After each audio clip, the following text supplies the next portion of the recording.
Hello, North Garland. I am looking very, very much forward to our next visit for a lot of reasons. I think that we are starting to step into some really exciting material and people.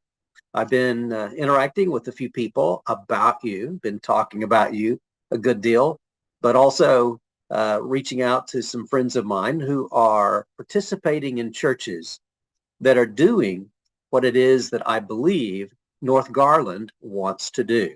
So, what you're hoping that will happen through our time that we spend together, we are going to hear from two churches or two ministers from two different churches that will share with us reflections about how they themselves have done what it is you're trying to do in terms of dreaming again and having sort of a reboost after COVID and doing extremely well.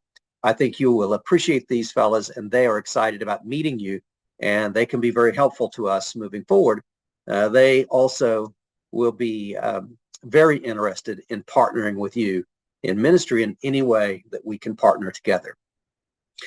Keep in mind, we'll meet Friday from 6 to 9 with the elders and their wives, Eric and Lisa. And then we'll meet together as a team from 9 to 12 o'clock on Saturday.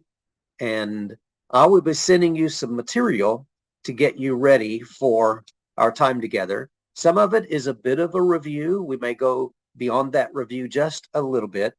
And it will be focused on this distinction between growing in Christ and being healed in Christ.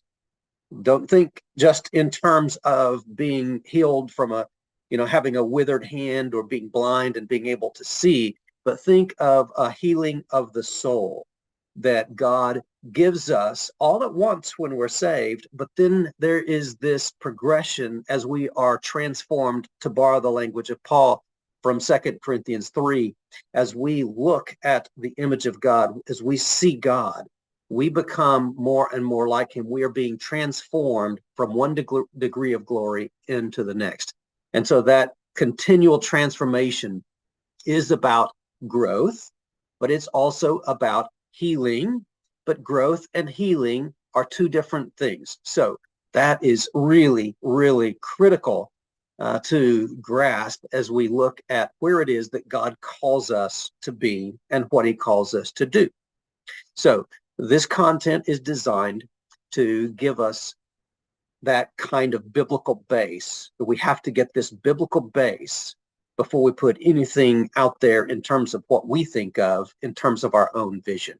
So that is what this will be about this next time, perhaps the next time after that. But we want to make sure that we have a biblical base and biblical rootedness for what it is that we do when we start looking at goals out into our community.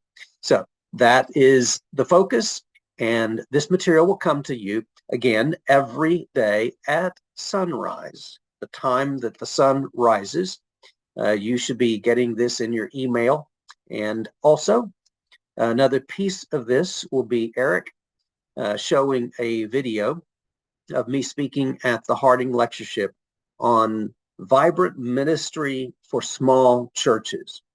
And so those reflections will have immediate relevance to what it is that we're doing as well, and will become a part of our study and our time together.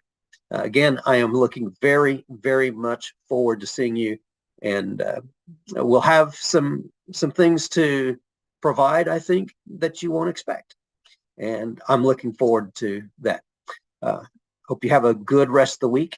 And by the way, Roger Owen, do you happen to see this glow?